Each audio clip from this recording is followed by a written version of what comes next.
আল্লাহ সুবহানাহু ওয়া তাআলা পৃথিবীতে 1,24,000 মতান্তরে 2,24,000 পয়গম্বর পাঠিয়েছেন। সব নবীরা এই বাইতুল্লাহ তাওয়াফ করেছেন, শুধুমাত্র 2 জন নবী বাইতুল্লাহ তাওয়াফ করতে পারেন নাই। এই 1 লক্ষ কি 2,24,000 পয়গম্বরের মধ্যে 2 জন নবী বাইতুল্লাহ শরীফ যেতে পারেন নাই, কাবা ঘর জিয়ারত করতে পারেন নাই, বাকি সব নবীরা করেছেন। কোন সেই 2 জন নবী, কি কারণে তারা কাবা ঘর তাওয়াফ করতে পারলেন না?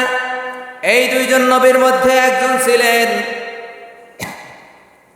আদ জাতির জন্য আল্লাহ তাআলা হযরতে হুদ আলাইহিস সালামকে নবী হিসেবে পাঠিয়েছিলেন, আর সামুদ জাতির জন্য হযরতে সালেহ আলাইহিস সালামকে আল্লাহ তাআলা নবী হিসেবে পাঠিয়েছিলেন। তো এই আদ জাতির নবী হযরতে হুদ আর সালেহ আলাইহিস সালাম সামুদ জাতির নবী, এই 2 জন নবী হজ করতে পারেন নাই, কাবা ঘর জিয়ারত করতে পারেন নাই। সালেহ আলাইহিস সালাম যেই জায়গায় ছিলেন সেই জায়গা থেকে কাবা ঘরের দূরত্ব ছিল মাত্র 400 কিলোমিটার।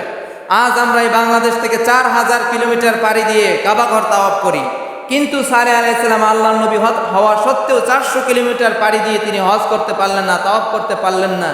এর কারণ এই সালেহ আলাইহিস সালাম আর হুদ আলাইহিস সালাম, এই 2 নবীর উম্মত এত বেশি উদ্ভট ছিল, এই 2 নবীর উম্মত এত বেশি উশৃঙ্খলা করছিল যে তাদেরকে রেখে বিন্দু পরিমাণ দূরে যাওয়া সম্ভব হয় নাই, যার কারণে তারা কাবা ঘর পর্যন্ত জিয়ারত করতে পারে নাই। এই 2 নবীর উম্মত এত বেশি তাদেরকে নির্যাতন করেছে। তো এই 2 নবী ব্যতীত বাকি আর সব নবীরা কাবা ঘর জিয়ারত করেছে, কাবা ঘর তাওয়াফ করেছে।